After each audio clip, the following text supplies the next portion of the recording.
हम लोग पढ़ेंगे चेंज ऑफ टेंस। तीसरा, पहला पढ़े थे change of other parts of speech, दूसरा पढ़े थे चेंज ऑफ पर्सन, और तीसरा पढ़ रहे हैं चेंज ऑफ टेंस।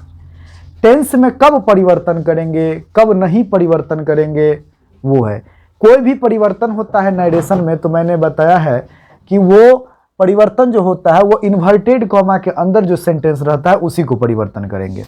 ठीक है, तो रिपोर्टिंग वर्ब और रिपोर्टेड स्पीच ये समझना जरूरी होता है।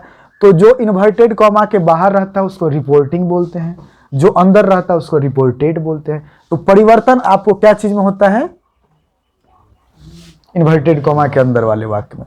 तो यदि रिपोर्टिंग वर्ब का मतलब इन्वर्टेड कॉमा के बाहर, यदि रिपोर्टिंग वर्ब प्रेजेंट टेंस मतलब प्रेजेंट में एस या एस लगा रहता है ना, तो और प्लूरल रहेगा तो नहीं लगा रहेगा, तो इसको हमको देखना है मूल रूप से इसको।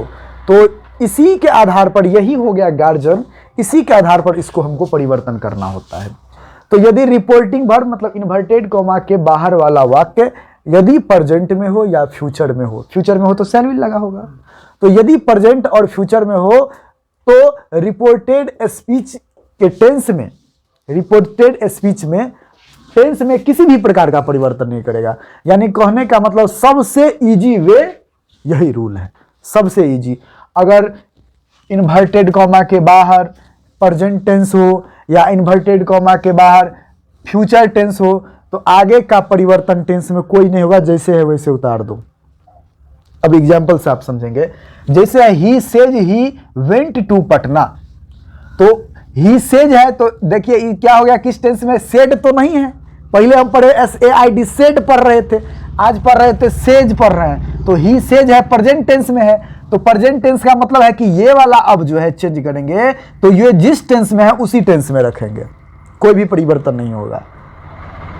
सबको साथ लेके चलना है नरेशन में, किसी भी पार्ट को आप छोड़ते हैं तो नरेशन नहीं बनेगा। तो सबसे पहले क्या करेंगे, यहाँ पे ऑब्जेक्ट नहीं है तो ही सेज को सेज ही रहने देंगे। पढ़ाए हैं कि अगर इन्वर्टेड कॉमा के बाहर यानी रिपोर्टिंग क्लॉज में अगर ऑब्जेक्ट रहे तो सेज को टेल्स में बदल देना है, से को टेल में बदल देना है, सेड को टोल्ड में बदल देना है। यहाँ तो ऑब्जेक्ट नहीं दिख रहा है तो जैसा है वैसा ही रहेगा। तो ही सेज इन्वर्टेड कॉमा के बदले क्या दिए, दैट दिए। अब पर्सन को देखना है कि पर्सन तो चेंज नहीं हो रहा है, ही है थर्ड पर्सन ना, ही क्या पर कौन सा पर्सन है, थर्ड पर्सन नो चेंज नहीं होता है तो ही का ही देंगे। अब ये पास्ट टेंस में है went there, went to Patna, तो यहां भी दे देंगे ही वेंट टू पटना बन गया। पास्ट में है तो पास्ट में ही रहने देंगे, जिस टेंस में है उसी में रहने देंगे। लेकिन इसको देखना पड़ेगा, ये प्रेजेंट में, इसीलिए अगर ये पास्ट में होता तो बहुत कुछ परिवर्तन होता। फिर दूसरा, Sita says to me I love you, तो सीता यहां पे ऑब्जेक्ट आ गया, अब तो सेज को टेल्स में बदल देंगे। तो सीता टेल्स मी, उसके बाद दैट दिए। अब यहां पे देखिए, यहां पे क्या है, आई है, आई फर्स्ट पर्सन है तो फर्स्ट पर्सन सब्जेक्ट के अनुसार चेंज होता है। तो इसका सब्जेक्ट क्या है, सीता ना, तो सीता के बदले सीता नहीं देके सी देंगे, क्या देंगे, सी देंगे। और यहाँ पे जिस टेंस में है उसी टेंस में रखेंगे।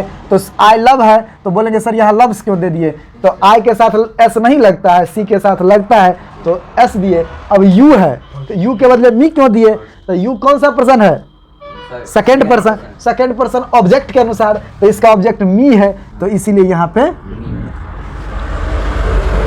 परिवर्तन होता है। He will say to me, I am your friend। फिर यहाँ फ्यूचर में है, किसी भी टेंस में परिवर्तन नहीं करेगा, पार्ट्स बाकी पर्सन में चेंज होगा। तो he will say to me, I am your friend।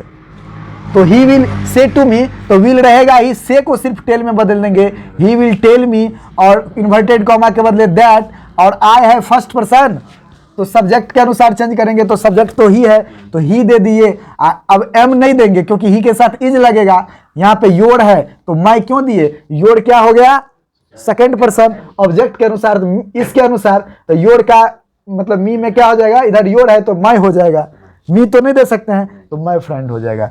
तो ये था आपको कहानी कि अगर प्रेजेंट या फ्यूचर में हो तो परिवर्तन नहीं करेंगे, सिर्फ पर्सन में चेंज करेंगे। अगला, तो ये ध्यान में रखना है, कोई बड़ी बात नहीं है पर्सन चेंज करना।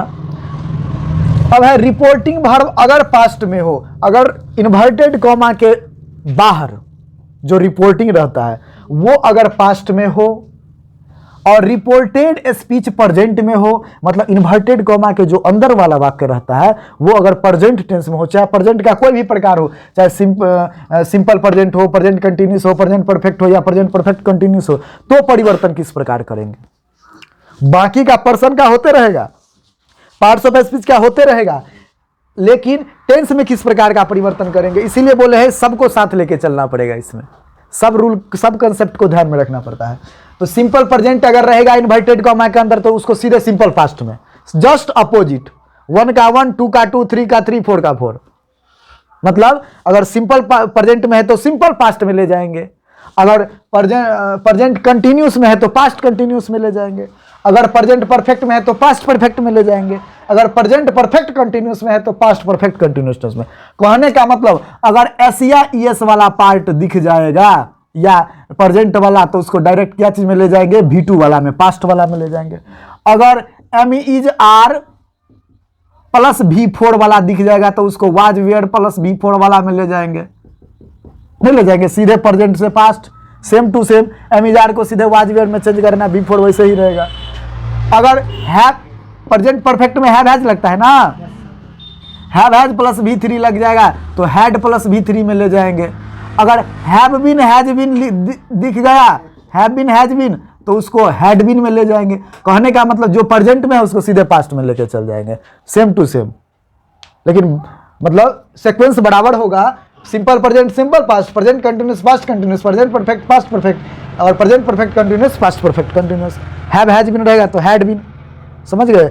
M is are plus V4 तो वाज वेयर प्लस V4। तो एग्जाम्पल से हम लोग समझेंगे।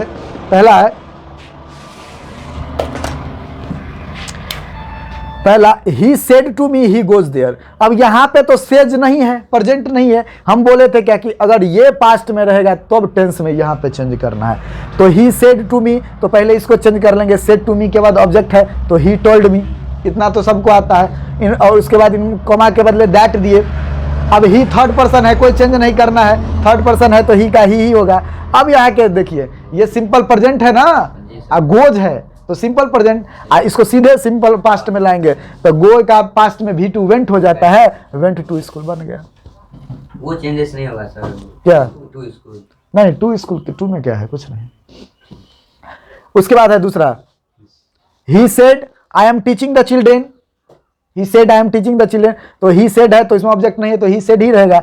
तो ही सेड दैट, आई आ गया क्या, फर्स्ट पर्सन सब्जेक्ट के अनुसार, तो ही के अनुसार तो ही, एम है ना ये तो एम टीचिंग, तो हम क्या बोले हैं, तो एम इज आर रहेगा तो वाज वेयर में चला जाएगा, पास्ट में चला जाएगा तो was teaching the children. Sita said to me you have spoken the truth, तो सीता सेड है तो टोल्ड में बदल देंगे, सीता टोल्ड मी दैट, और यू है क्या सेकेंड पर्सन, तो सेकेंड पर्सन ऑब्जेक्ट के अनुसार तो ये हो जाएगा आई, यहाँ पे तो मी शुरू में नहीं ना होता, आई मी का आई होगा ना, आई हैव है तो हैड में चेंज कर देंगे, बाकी वैसे ही रहेगा। क्लियर। उसके बाद है he said we have been learning English, तो ही सेड है तो ही सेड टोल्ड होगा नहीं, उसके बाद दैट देंगे। अब वी है, वी कौन सा पर्सन है, आई वी होता है फर्स्ट पर्सन, तो फर्स्ट पर्सन है तो किसके अनुसार चेंज होगा, सब्जेक्ट के अनुसार, ही के अनुसार। तब बोलिएगा सर यहाँ पे आप दे दी है, गलत है, नहीं गलत है। क्यों नहीं गलत है, क्योंकि वी क्या है, प्लूरल है ना, तो ही सीट का प्लूरल क्या होता है, दे, इसीलिए दे दिए। हुआ थर्ड पर, हुआ सब्जेक्ट इसी के अनुसार, लेकिन इसका प्लूरल दे होता है, इसीलिए दे, हैव है तो हैड बीन लर्निंग इंग्लिश हो गया, समझ गए। अगर मान लीजिए यहाँ पे आई रहता तो ही देते, कोई दिक्कत नहीं है, प्लूरल है यहाँ पे ना, हम लोग है तो यहाँ भी प्लूरल बनाएंगे ना, तो दे हो गया। तो यही था, इस कंसेप्ट को हम लोग जब तक होमवर्क या अभी नहीं बनाएंगे तो नहीं समझेंगे, अभी देते हैं बनाने के लिए।